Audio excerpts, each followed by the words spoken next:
we're very concerned about mom when she's pregnant. When the baby comes out, we're not concerned about mom anymore. We're only concerned about the baby. But the reality is, if mom is good, the family dynamic does better.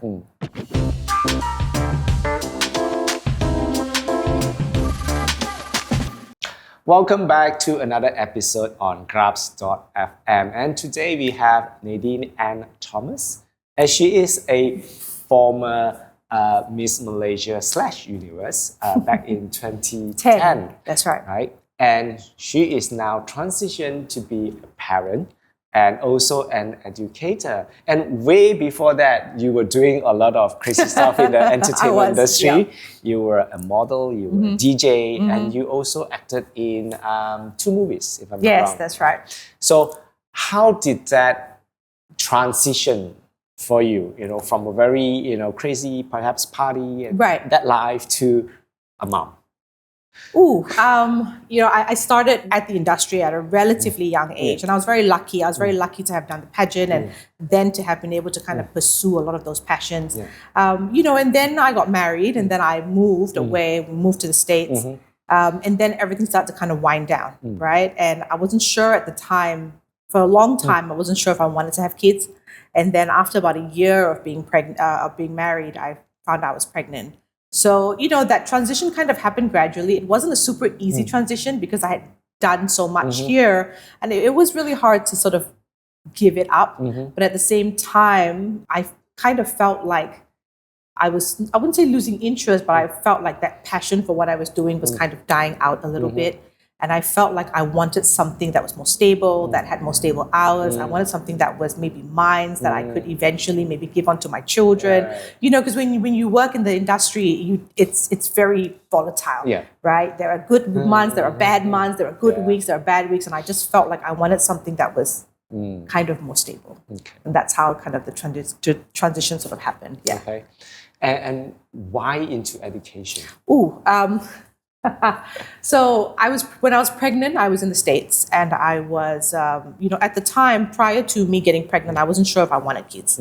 But most of my life, I didn't really like kids that much. Okay, that's like totally 180 switch. I just, whenever kids would come by or cousins would come by that were much younger, I didn't know what to do with them, and my parents used to feel really frustrated because my parents love kids.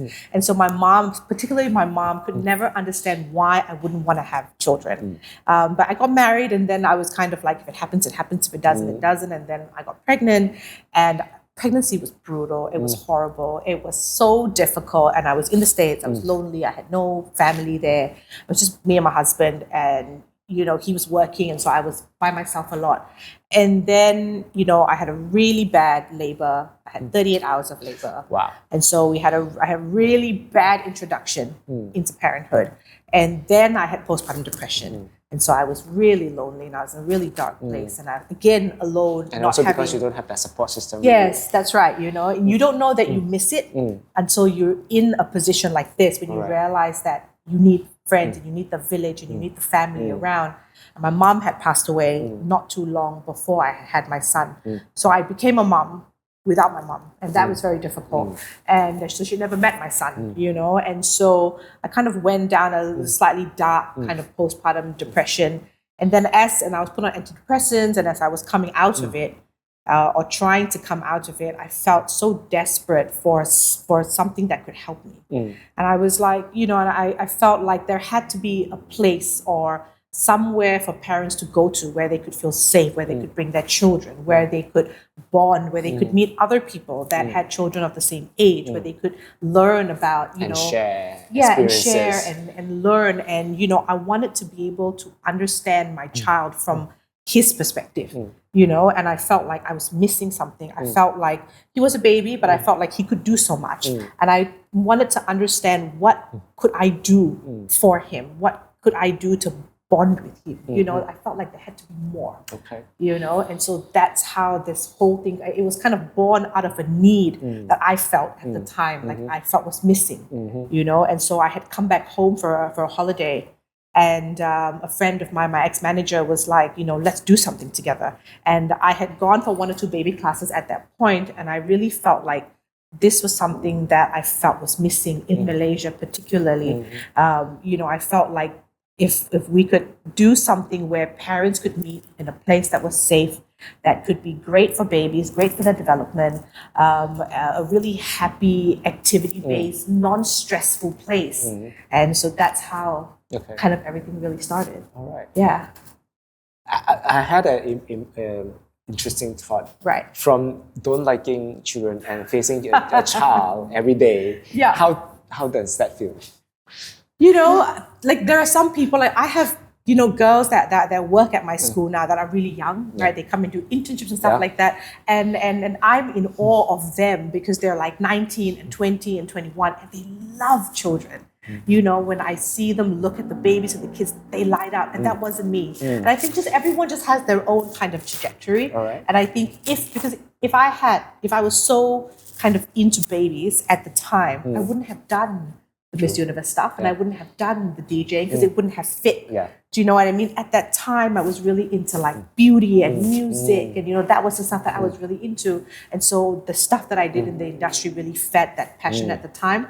And there was a point I remember where my dad said to me once, you know, he said to me something like, you know, if one day you wanted to do something with children, that would be a good idea. And I thought, he's so crazy. Like, he doesn't know me at all. Like, why would he say that to me, you know? But you end up doing it. And sometimes other people can see it, but you can't see it for yourself until you're at that point, you know, where you're like, oh, this is me now, you know? And so I feel like when it came to the education part, I discovered it much later, but I see myself doing it kind of for the rest of my life. And so it's a very nice, comforting feeling for me now. Yeah. So, as I understand you, from that for the baby, for doing into sensory and all that, and you also transition to even before and now going into gender birthing and all that. So, how do you correlate these two parts? You mean the doing? I mean, sort of like educating babies and then moving into right. So when we started, when I started doing sensory stimulation, we started doing classes. You know, it started off again because I was a young parent and my son was very young. He was under a year at the time when we first started. And it gave me a lot of insight into the kind of parent that I wanted to be for him. And it gave me a lot of insight into what he was going through, what his brain was doing, what his brain was, you know, accepting and discovering. And so I feel like it made me a much more aware parent. It made me much, I feel like it made me a better person, made me more aware of kind of everything that I was doing. Now, I had really great parents, but at the same time, I had boomer parents, right? So there wasn't a lot about like emotional intelligence and things like that, you know, as nowadays, that's so important, right? The main thing at the school that we talk about a lot is bonding, right? And that's why all our classes are parent-led. So every child has a parent in class with them at all times. Because we realize that early bonding is so important, right? And it's not something you can pick up when they're 15, 16, 17. It's something that foundation that you have to build from the time they're babies, right? The bond, the trust. And so when we started doing that, and I felt so much fulfillment in that, I didn't forget how hard it was when I was pregnant and how, you know, I was pretty useless after I gave birth. My husband was equally as useless because he was the first time dad. Everybody it was the first time for everyone, you know, and you know, there was so much information out there, I feel, that women don't know, that couples don't know about, you know, the medical system, how it's set up, what your options are. You know, because a lot of times I think when we think about, you know, the medical field, we go in and the doctor says, this is what you do. And you say, okay, cool, we'll do it. Right? But pregnancy and labor is not like breaking a bone in your leg. It's different, right? It is a much more natural occurrence, right? And so if that's the case and our bodies are sort of relatively built to do these things, there should be more options laid out for us. And so understanding those options, I felt, would make sure or help to make sure that other women did not go through what I went through. So even though I had started this journey with children and with the school, I still felt a lot of trauma from my pregnancy and from my labor, right? And I felt like I just didn't want anyone to go through what I had gone through. And so that's when I started to kind of look online and how else, what I could do. And so then I got certified to do like gentle birthing and hypnobirthing. And that really helps because you start being very conscious of the parents you're going to be, of what you're bringing to this world, of the baby that's growing. You start being very conscious from very young from when you start off. And not a lot of people do that, right? Because a lot of times you're like pregnant, give birth, you're like, what do we do now, right? But if we can actually start that bonding process and that kind of mindfulness from the very beginning, I think it makes the journey much smoother and much easy. It's never easy. The first, especially the first one, it's never ever easy. Been there, right? There. Yeah. But I think this way it gives you a little bit more, a little bit calmer, a little bit more sort of what to anticipate. Yes. And I think when you have that, the journey's a little bit easier.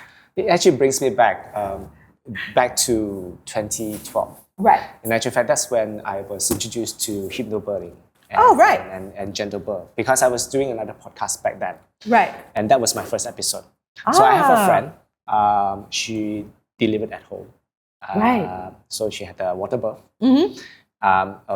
So we did the interview, and also get to speak to gender birth advocates, and also the one who really teach how to have gender birth. So that was way back then. I already knew. Right.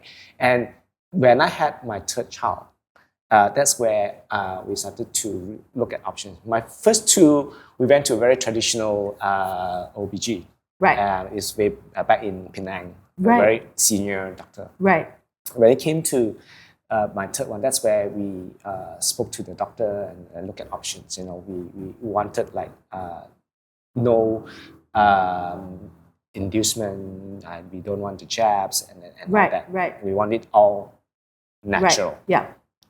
And then we found that doctor who is agreeable. Who was agreeable, yes. Because a lot of doctors are not. Yes. Yes. So when I started to research, just like you, and we talked to all this, now I got to see, we didn't do that for the first two, let's do it for the third one. Right.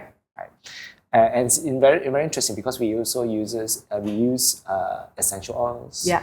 Use all like the breathing techniques and everything. like relaxation. And did you, especially for your wife, like did she find a lot of difference in the births? And there was difference. And very interesting is for the third one, I did the placenta encapsulation. Okay. Yes. Okay. So it's a very interesting part of it is where I really asked for the placenta and I took it back and then really process it for my wife. Right. Yeah. I got to know about it also because of the exposure. Right. Back then. So I'm not too sure right now is whether there are still people doing the encapsulation. There are still people doing it. Yeah, there are. Yeah. So are you also advocating that? I mean, I think it is an option if you want to. I think it's great, you know. And nowadays they do so many things with like the placenta, with the blood, with the cord, with breast milk, you know. So why not? You know, it's natural, and if it's beneficial, you know, I don't see why not. Yeah, if that's an option that you want to pursue. Let's go deeper into the gentle birthing process, because I believe that not many parents are exposed to it. Right. They are slowly getting those information as more and more advocates are out there.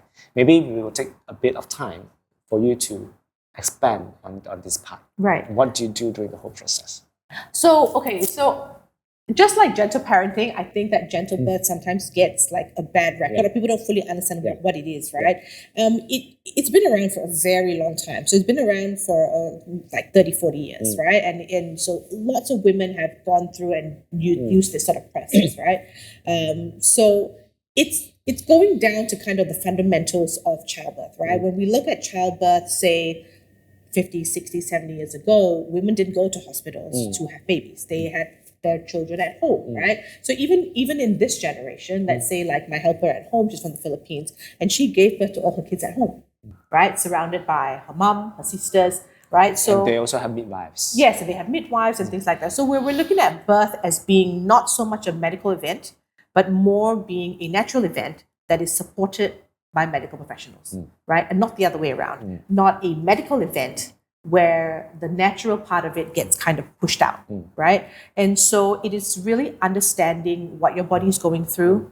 And I think that's also something that a lot of people don't fully understand. I don't think we sometimes, even women, don't fully understand how an egg is fertilized. Like something as simple as that. We know the sperm goes in and it's fertilized, right? But how exactly and how does that egg move, let's say, like through the fallopian tube? Like what happens? A lot of us don't actually know the intricacies of it, and that's our own body.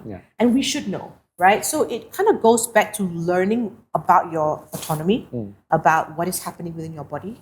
And unfortunately, there is still a lot about pregnancy that has not been researched, right? There's a lot of things and symptoms that don't actually have evidence and backing to it yet. And because of a lot of the myth and taboos that pass around, right? Yes, that's right, and so it's really going back to the natural process of it, why a lot of pregnancies are difficult, why a lot of labor is difficult, how to relax your body. And I'm not saying that you have to have a natural birth. There are always occurrences where you might need a C-section, where there are emergencies. There are always occurrences for things like that.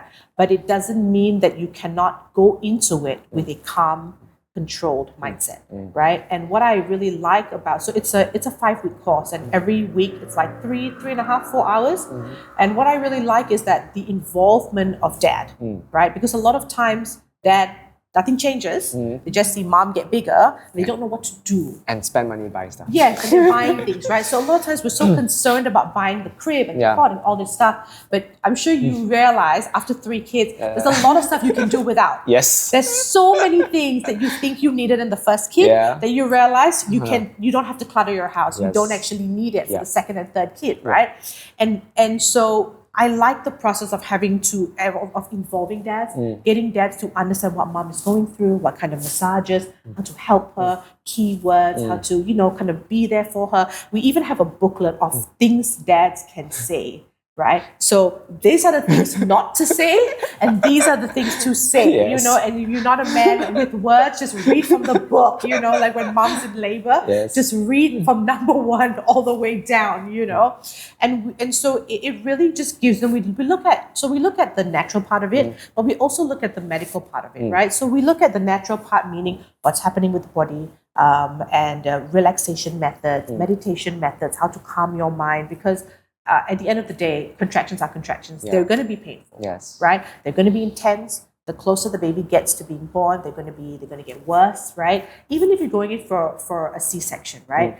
You're not going to go in like and then you're still going to be apprehensive. You're still going to feel worried, right? And there are doctors now that are great. Like they'll let you play meditation music in the operating theater. When you go in, they'll let you kind of have baby on you straight away, skin to skin. You can opt to not wipe baby down, for example, if you have a vaginal birth, because that's great for the skin, all the white vernix that comes out. So there are doctors now that will allow you to have a more natural setting, which is great. So we're looking at allowing baby to come into this world as naturally as possible, with parents that are not scared, that are not worried, that are kind of just really calm and really joyful, and that bonding starts immediately. You know what I mean? And we're not like baby comes out crying and everyone's wiping the baby and mom's scared and the full trauma of everything. Yes, so it's really that. And we also go through things like the birth plan, exercises, nutrition. So we cover a little bit of everything, right? And then we also cover a little bit of the 4th trimester after, what happens, what to expect. Hypnobirthing also usually has a postpartum checklist, and that's for dad. So that's for dad to check every day to make sure mom is okay, right? And postpartum depression has been very seriously diagnosed now. Back then we were like, we're not sure if it's very serious, but now it's been confirmed that it is a very serious condition, right? And a lot of moms go through it, and it's in part to do with the hormonal imbalance and things like that. And so now it's like, so when I gave birth in the States, I had postpartum depression, and it was my doctor, my son's doctor, that got it. So I used to go, when they're first born, you got lots of jabs, and you got to keep going into the doctor to do all these checks and stuff, right? And I think he was like a month old, and I was on my way home in the car with my husband, and I got a call from my son's clinic, right? And it was his doctor, and she was like, I need to talk to you. And I was like, okay. And she was like, I've been monitoring you. Every time you come in for a checkup, you've been doing the checklist. And I thought I was doing really well with checklists, right? Because every time she gives me, it's the same checklist. And I'm like, I'm like, I'm doing really good. And she said, I've been monitoring your checklist, and you scored really high on the postpartum chart, right, for depression. And she was like, you need to check yourself into the emergency today. And then I started to get really worried. And she was like, if you feel like you want to harm yourself and you want to harm your child, you need to go in now. And I said, I don't. And she said, are you sure? And I said, yes. And she said, I'm going to book you an appointment for a doctor in my clinic that specializes in postpartum depression. And so I went back the next day. I saw this doctor, right? So, it covers the entirety of that family unit, which is what I really like. It's not focused just on mom or dad or the baby. It's the entirety of that unit. Because at the end of the day, we're very concerned about mom when she's pregnant. When the baby comes out, we're not concerned about mom anymore. We're only concerned about the baby. But the reality is, if mom is good, the family dynamic does better. Because if mom is good, she's rested, then generally she's more capable of taking care of baby. She's got enough breast milk, she's got enough rest, and then she's nicer to dad, right? And so the whole family unit does better if mom is doing well. So after that delivery, the focus should actually be on mom. And so I like that the hypnobirthing kind of encapsulates all of it, from pregnancy to labor to birth and then to after. And then because I have the school, I would usually give my parents a bunch of classes. So in that fifth week when they do the class with me, I usually take some time out after the program is done, and we do sensory and stimulation. And we talk about from birth up to about 3 months, what's happening with baby and kind of what are the things that they can do at home to help stimulate baby, and kind of massages that they can do and how to carry baby. So I do the newborn class with them as well. And that's just part because I already have the knowledge for that. And then they come back and then they do classes at my school. So I feel like it's a nice transition all the way. All the way. Yeah. Now, along the way, now with the, the numbers of the spectrum kids are getting more. So do you, along the journey, do you pick up signs where then you speak to parents? Okay, perhaps there are certain things that you need to be taking note of. Right. So the spectrum is so wide now, and I think as years go by, it becomes more detailed on like what to look out for and stuff like that. We are relatively inclusive in that sense. We have had parents who have said, I think my kids, this level or autistic or whatever. The best thing, because we're very play-based, right? So everything's activity-based and it's play-based. It's not overly structured because our kids are very young. So the best thing usually I would tell parents to come in and have and try a class, and that would be the best way, because different kids on the spectrum have different issues or maybe triggered by different things. So the best way is to come for a class and try it first. Sometimes, yes, if it's very obvious, then we would usually be able to spot it. Or if they've come for a certain amount of classes and we don't see any improvement, then I would usually have a quick chat with the mom. But I'm not an expert when it comes to like sort of, the kids on the spectrum. I'm not a clinical psychologist. So we would usually refer them out.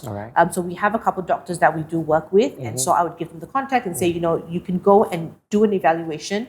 But at the same time, when kids are really young, sometimes you mistake it for them being on the spectrum when they're actually not. It's just that part of their brain may not have matured yet or not fully developed yet. So it seems like they are, and then they grow out of it. So usually under 5, we don't do very serious diagnosis. So it's best to have a chat with a professional, and then they can kind of go from there. Like I said, if it's very obvious, then I would usually have a quick chat with the parents. But sometimes it's the parents that are really paranoid, and they ask us, and they're like, I think this is the matter, and I read this on Google, and I read that on Google. Dr. Google, Yeah, but then at the same time, like I have a 6-year-old, right? So if I were to search ADHD, he checks off like half the things on that list, because super hyper. Yes, because he's hyper, and he's always been like that. He's got short attention span, but these can also be just like general things, And a lot of people talk about how like, oh, when I was a kid, like we didn't have this. It's not that we didn't have it, just wasn't diagnosed. Yes.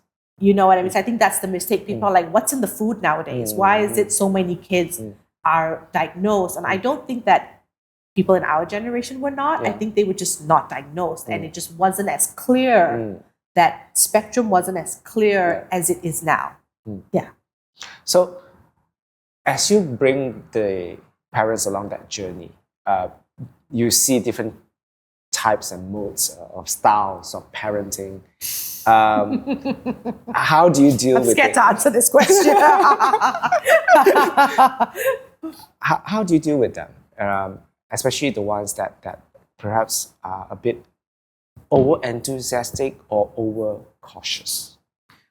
Okay, so like I said, I have my own parenting style. We definitely attract more conscious parents, I will say, in general, because I think that for me personally, why I like this style of what we teach, like I said, I had boomer parents, right? And my parents are great. For their generation, I feel like my parents were already they were very conservative growing up, but as we got older, they kind of bended quite a bit.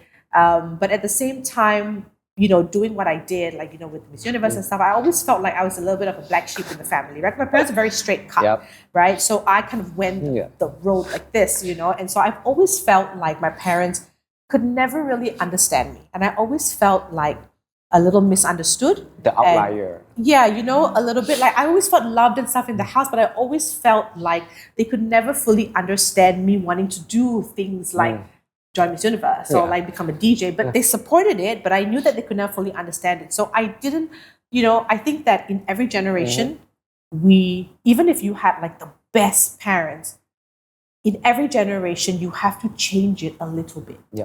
And I think that if you're doing the exact same thing that your parents did, then you're doing something wrong. I believe that because your parents came from a different generation and they may have been great at that time. And I'm sure there are lots of valuable things that you've learned and taken for your own children. But you're also in a different generation now. And so your children grew up in a different generation. How we grew up and how our kids grow up, totally different, right? And so we have to change kind of with the times as well, right? And so I really like kind of being at the school. I like how that bonding process was so important, right? Getting to know your children and really understanding them and learning about their emotions and regulation and empathy. And I found that creates kind of well-adjusted human beings when they become adults. But it doesn't mean that there are no boundaries, right? So I had really strict Chinese mom, right? So boundaries was a very big thing with her, and I hated it when I was a kid. But I do that to my son now, So he's had the same bedtime since he was a year old, right? So there are definitely, you can be strict, but at the same time, you can still be a really open. So that's kind of where I come from at the school. So we definitely attract those kinds of parents, parents that have Googled things like, what is sensory? Like, why is sensory important? Why do I need to do a sensory class? Why send a 3-month-old to a class? Yes, so those parents that have done a bit of research or that have talked with friends that are, have said, oh my gosh, it's really good and he can do all these things and, he's so interested and so curious. And now we celebrate those things, right? Because back then it's like, your feet very kacau, like keep touching everything. Yeah. But nowadays we're like, oh, he's so curious. There's a different way of looking at it. So I will say that we generally attract like-minded parents, but we definitely have parents that are curious and came from very conservative families that want to know what it's about. So they will come and they will ask. But it's beneficial because when they go into a classroom with other parents, then they influence. Yes, and they talk and they realize like, oh, there are other ways that I can do it. It doesn't have to be exactly how my parents raised me. So it starts to broaden that mindset. And sometimes we have parents that are only interested in very structured things. All right. And, we try to explain to them. I mean, that's all we can do. Experience the class and see what it's about. But if they really feel like it's not for them, that's okay too. You know what I mean? Everyone has that option to parent as they like, But at the end of the day, research is very evident that babies and children can't do structured activities. They're just not, their brain's not developed for it. You know what I mean? And because they're like sponges, I can show a 6-month or an 8-month-old baby, the number 2, and I can show it to you every day. Eventually, when I say, where's the 2, they'll point at it, but it's not because they know how to count. Because it's reinforced. Yes, you've imprinted it in the back of their minds, and do they actually understand what it is? They don't, right? So then if you don't keep doing it, leave it for 2 months, where's number 2? They forget, right? So we really try to look at, the sort of Asian culture, right? It's like, education, and I want my kid to get ahead, right? And so I want to start these kind of activities early. But if it's stressful, the brain's not going to learn. It's like me putting you in a job that you've never done before, and then be like, perform. And you totally You hate can't it. do it. You know what I mean? And so imagine what that's like for a child. You know. So in general, I would say we have really great parents who are very curious. You know, and I see, you know, we have so much discovery in the classes. Parents discover so many things about each other, about themselves, about their children. We've had so many first words, first walking, first so many at the school, you know, and so that's just what I wanted. I wanted a place that was really happy and joyful, where nobody feels like your kid's smarter than my kid. You know, how come your kid knows like 5 numbers, but my kid only knows 1 number? You know, I didn't want that. I wanted parents to feel good. But do you have those? What do you mean? Do you have those parents that move somehow? Yes, of course we do. Of course we do, you know. And I usually will tell parents, like, don't worry. You know, like I have parents ask me questions like, how can I make sure he walks? It walks. Yeah, he walks when he walks, you know. And I ask parents things like, have you ever seen a 2-year-old that can't walk? And the answer is no. It's not about when they will. It's the journey for them to get there. And because each kid is different. It's different, you know. So we definitely have parents that worry, and we get that a lot, especially because Asian parents tend to compare, right?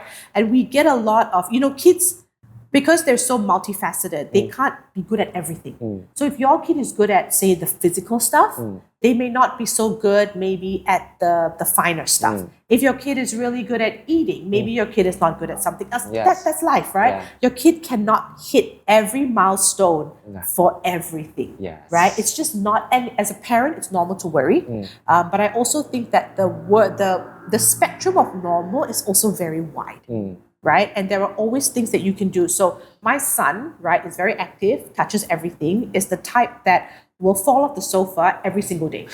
And he doesn't learn because the want to get onto the sofa and the want to get off the sofa is so great that he doesn't care how he gets down. As long as he gets down, he will cry and then he'll do it again tomorrow. Right? And so that's kind of his like base personality, right? He's still like that till today, right? He still falls off the bed sometimes.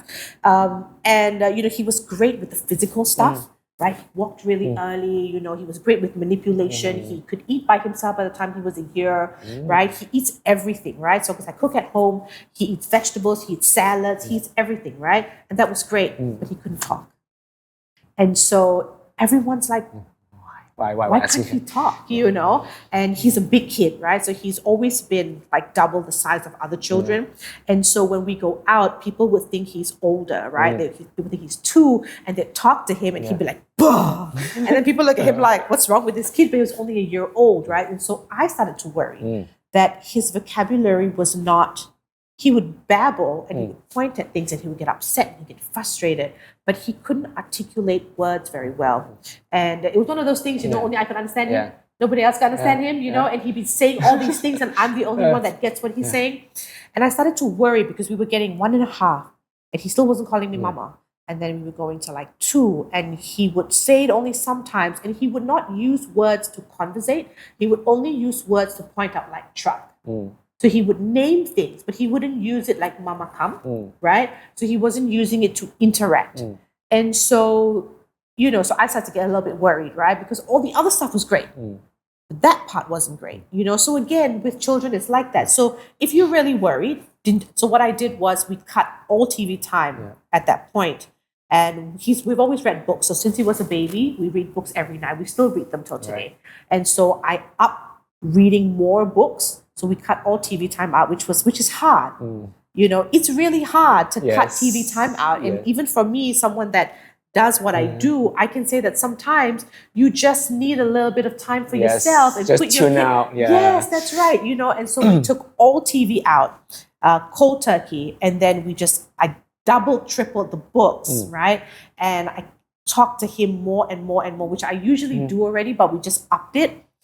Now he won't stop talking, right? So once he got it, right? And so now if you talk to him, he's 6, he surprises a lot of people with the amount of vocabulary that he has because of all those books and all that expansion of vocabulary, right? He understands descriptive words really well, and now he won't stop. From 0 to yes, that's right. unstoppable. So I think it's normal to worry. It's good to worry. But it's not good to over worry because then kids feel it too. Yes. Parents get frustrated and they feel it. And a lot of times other people have a lot of things to say, and it's also that. But you know your kid best. Yes. Right? And it sometimes just takes a bit of time. So I'm going to go to the point about over worrying. Yeah. Because as you're born, some parents can start to be overprotective. And then as they grow older, they mollycoddle. Right, the kid. That is where things go downhill if it's overly protected. So how do you transition to parents and say that, okay, yes, you want, but there is also time that you need to let go? Yeah. Again, it goes back to just coming over, bringing your baby out and doing some classes. And I think when you meet lots of other people and you see how other people interact with their kids as well, it gives you a sense of kind of letting go just a little bit. So I do have parents who come for classes, but when it comes to messy play, they don't let their kids do it, right? Then why do you come for class, right? So for example, messy play is one of the sort of activities that we do in sensory classes, right? So sometimes it's dry, sometimes it's messy, sometimes it's wet, right? And so, if you don't want to do it at home, because a lot of parents are like, it's too much mess, I can't take it, I can't deal with it, right? And so I usually talk parents through it, why it's good. I understand that the mess factor and stuff like that, but we're adults, right? We can regulate, they cannot, right? So we should be able to say, okay, I know it's bad, I know it's messy, but if it's beneficial, maybe we'll just do it like once every 2 weeks. You find a middle ground where it's manageable for you, right? You put a disposable plastic down, right? And then you can just throw it away, you don't have to clean it. So as an adult, you can find ways to implement, right? If you know it's important for your child, right? So, I talk to parents and, when I see a parent is really nervous about having their kid touch the stuff, it's not the kid. Babies and children are unafraid of balloons bursting. They're unafraid of they put things in their mouth. Because they're exploring. They're so young, right? They want to explore the world around them, and it is our job to allow them to do that in a safe environment. Yes. You see, so if we're not allowing them to do that, we're actually underdeveloping them in that sense. You know what I mean? Because we're not allowing them to just be babies. We're not allowing them to be children. And we instill fear in our children by saying things like, don't touch that. And then so they start to create a lot of anxiety and fear, right? Which we don't want because we want them to be able to discover. So coming for class is a really good idea because they see, like I have parents who just, when I say messy play, we send them a message beforehand, like don't wear white and stuff, right? And if it's wet, I'll tell them, I can show you some photos and I'll tell them, if you just want to be in your diapers, just do that because that is easier. And we've got like mud, like edible mud, just like running down their faces and they're eating like, edible things and like clay. Just putting everything. They're just, but that's how they discover. And I found, well, particularly with my son, because, your first kid's like your first experiment, right? So it's like you try everything, right? I find that he's such a good eater because we allowed him messy play and textual play, right? And yes, it was messy and it was a lot of effort on my part, right? Because I had to make all the stuff, food for him, right? So he never really had like soap and stuff like that. He has had it, but in general, all his food he picked up himself, right? He went through a phase of throwing food. He went through a phase of squishing all the food. He went through a phase of just putting it over his chair and going, uh-oh. And he went through all these phases of discovery. And I found that because of that, by the time he was 2, maybe, or less, he could eat by himself. And until today, he eats completely by himself. He would try anything. He's not afraid of vegetables. Any color, any texture, he will try it. Right? And then he will decide yes or no. He helps me cook at home. He knows how to, like fry rice, he knows how to like crack eggs, he knows how to cut, he knows how to peel potatoes and things like that. So he's involved in the process. So food is no longer something that I feed you. Open your mouth, I give you a screen and you open. He loves food, and so enjoying it. He enjoys it and he understands like basic food must always have like vegetables, there must always be different colors, there must always, and I don't see a lot of 6-year-olds that can eat a salad, right? And it's hard in the beginning, but it's easy now, You know what I mean? So you always reap certain benefits, you know what I mean? But if you spoon feed and you don't allow any textual play, everything is porridge. And the food is so boring for them.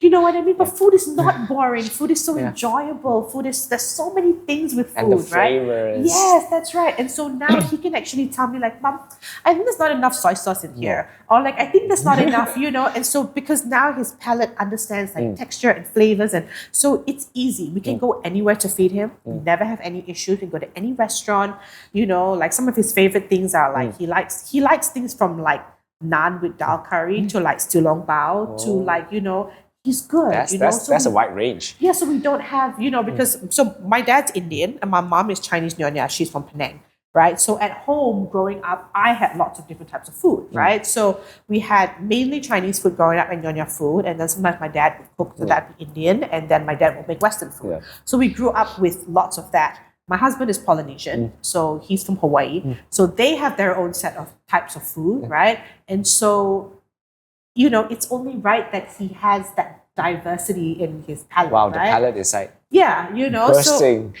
it's great, you know. So I talk to parents a lot about that kind of things, you know, and a lot of my parents do baby-led weaning, which is where, you know, babies get to pick up their own food and eat it, textually suck on it. You know, we make different kinds of nuggets and all kinds of stuff where they can pick up with their hands and eat. And I also found that children and babies that do a lot of things like baby-led weaning, textual play, they're very good with their fine motor skills. Because they managed to practice it. So muscle, stimulation, palm strength, and also like pincer grip. And I find that they're much better with using like utensil, doing fine things, you know, like threading, focus, stuff like that is much better when they've had the experience of having to do that with food and texture. You know, so it's really about coming for the classes, and parents learn, I think, a lot, and then they kind of relax. A little bit. Allow. You know, they kind of allow and they kind of, you know, kind of relax a little bit, especially when you have a kid who maybe is more cautious or maybe is fussier, then you really want to be able to allow them to explore it. You know, because if you don't, it's going to get worse. Like, you know, I've heard stories of, you know, moms who don't let their kids down. Yeah, or they can't touch the floor. They can't touch the floor, you know, they're worried. And then what happens is the kids don't develop enough, like, you know, muscle strength, core strength, you know, kind of the building, like the muscles in the neck and in the back, so they don't have the balance, they walk a lot slower, you know, and all this have been proven, right? So we cannot let our adult personality, you know, like whether it's like our OCD-ness or like we should not let our adult personal woes, I suppose, you know, we shouldn't put that on our kids. That's not fair.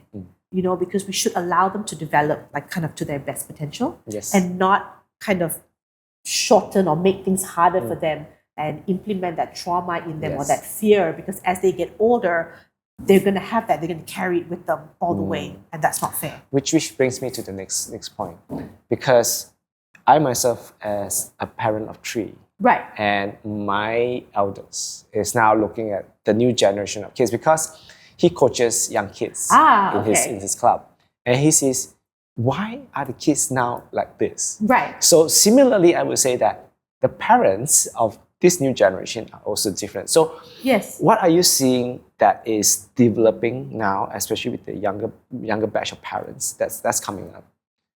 What is their perspective of the world, and how do they view parenting, and how do they view their kids? That's a really hard question. It's still, I can't give you a singular answer for that, you know, because you still have, and we're looking at parents of my generation that have kids all around my kids' age. I still see that there is a very big, it's still very diverse. I think we have parents that understand involvement is very important. You know, I've seen statistics where they say so I'm like, what am I? I'm a millennial, right? So they talk about how millennial parents, particularly dads, are much more involved compared to like boomer dads, right? And so we definitely see that more.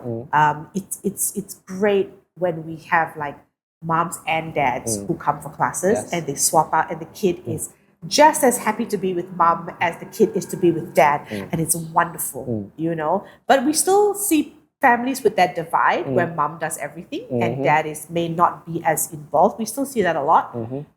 But I think in general, the idea of parenting is changing. It's becoming more equal than I think it was previously. You know, now in general, it's usually two-income households, right? And so most things I think are split more evenly down the center now, and we definitely see that more involvement, more understanding of what children need. So I feel like that's changing a little bit, but at the same time, I definitely think that there are also, you know, when I was a kid, there was not much TV, right? I mean, there was TV, but it was like you can't choose what you want to whatever watch, is there right? is there. Whatever is there is there. We didn't have that unlimited option. So, you know, the unlimited option of screen time and shows now also sometimes make us a little lazy because we have like a stimulating babysitter, right, that you can just turn on. So sometimes I think that also happens quite a bit. And that comes with its own set of problems, right? So we see a lot of, particularly from screen time or not enough bonding in particular, because the children nowadays grew up in a digital age. It's different from when we grew up, where we could play with the neighbors. I could take my bicycle out to the neighborhood. I would never let my kid take a bicycle out without me putting like a camera on that bicycle or something. Now the whole it's different. It's different, you know. So kids are a lot more isolated. So I think we need to make more effort to bond and to get them out to do things, you know. So I would say nowadays I see more involvement, but I still think there's a lot to kind of catch up on. Yeah. Okay. Yeah. So we're coming to the end of our session. Okay. Pick one word or something that is very key for the young parents today. Ooh, my favorite word would have to be oxytocin. Wow. the happy hormone. Yes, that's right. Because we talk about oxytocin in hypnobirthing a lot. We talk about how oxytocin is what gets the baby in. Oxytocin is what gets the baby out. That's how mommy goes into labor. Oxytocin is what happens when mommy breastfeeds, right? Oxytocin is what happens when we do skin to skin, right? So it's the love hormone, it's the happy hormone. It builds trust, it builds empathy, it builds bonding.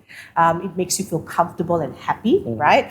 And then we talk about how after, when baby's older, babies kind of regulate their emotions. And again, oxytocin is what helps children to regulate. We talk about meltdowns, right? And we talk about how, like, you know, if your kid's having a meltdown, like back then it's like corner, right? You've been naughty, so corner, right? Timeout, right? And now we know that timeouts don't work because they're so young, they can't regulate. They're just looking at the corner and they learn nothing, right? And so now we learn that when you hug your kid, when they're having a meltdown, you don't have to say anything because they're overwhelmed. They're at 110%. There's no point being like, you see, you shouldn't have beaten your brother. Why did you do it? You know, you shouldn't have done it. It's painful. There's no point. They're at 110. Hug, cuddle, safe space. Oxytocin is released. Baby comes down. Brain activity lowers. Then you can say, why did you bite your brother? Don't you know it hurts? Only then they get the message, right? And oxytocin is something that will last them a lifetime. It's something that you can do forever, right? And then when they grow up, they have partners, oxytocin still comes into play. So that would be my absolute favorite, like, parenting word. Thank you so much. That's Nadine and Thomas with us, and sharing about from birthing all the way to when they can walk and when they can learn. And of course, the keyword here is oxytocin, the happy hormone. Thank you so much. And this Thank you is for having me. Come Together with Nadine and Thomas, Graphs.fm.